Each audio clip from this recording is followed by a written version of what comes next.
Pero siyempre, 'pag dumayo ka sa Loloma, ibig sabihin, kaya pumunta ka sa Loloma, gusto mo kumain ng lechon. Customary practices natin na magantayan tayo ng lechon sa hapag, kada handaan natin ay naging parte ng ating kultura hanggang sa ngayon. Ako po si William Makachua, isa po sa mga owner at manager po dito sa Pingping Native Lechon sa La Loma. Pingping Lechon ko, nagsimula 1977. Nagsimula kami sa 3 empleyado, ngayon po, marami na po. Mahigit, kumulang na 50 na po ang aming mga empleyado. Actually, nagkarenderya muna kami na maliit, kung saan dinagdag na namin 'tong lechon. Ang, market namin noon, yung mga lechoneros. Yung mga nagtatrabaho sa tabi-tabi natin tsaka yung mga sambungeros. Siyempre dumadami na yung kumakain at kahit papaano, nakakaipon ng konti, na-expand ang ating negosyo.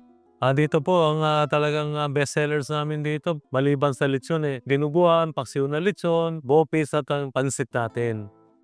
Ako po si Mr. Ramon Pereros, may-ari ng Monchis Lechon dito sa Loloma. During that pandemic, mahirap magbenta ng lechon, yung mga maliliit na lechonan, katulad ko po.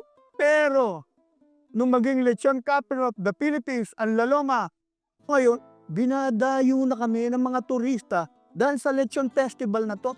Ang unang parada ng lechon namin ay ginawa namin noong 2 linggo ng Mayo. Ito po ay kapistahan ng Nuestras de Salvacion de la Loma. Pagkatapos ng parada ng lechon namin, inapadpad namin yan, nilalagay namin sa bag at ino-offer namin sa taong bayan.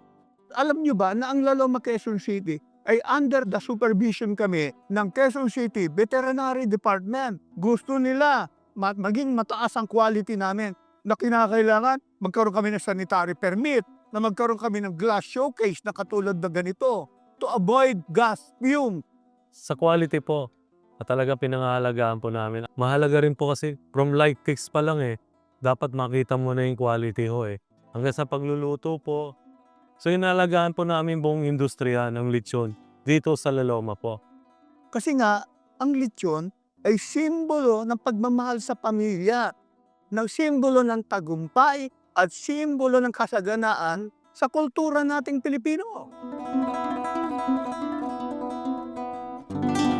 Ako po si William Makachua, owner and manager of Pingping Native Lechon dito sa La Loma, Quezon City. Ako po si Ramon de la Cruz Pereros. Ako po ay isang maglilitsyon, At ito po ang aking kwentong QZ.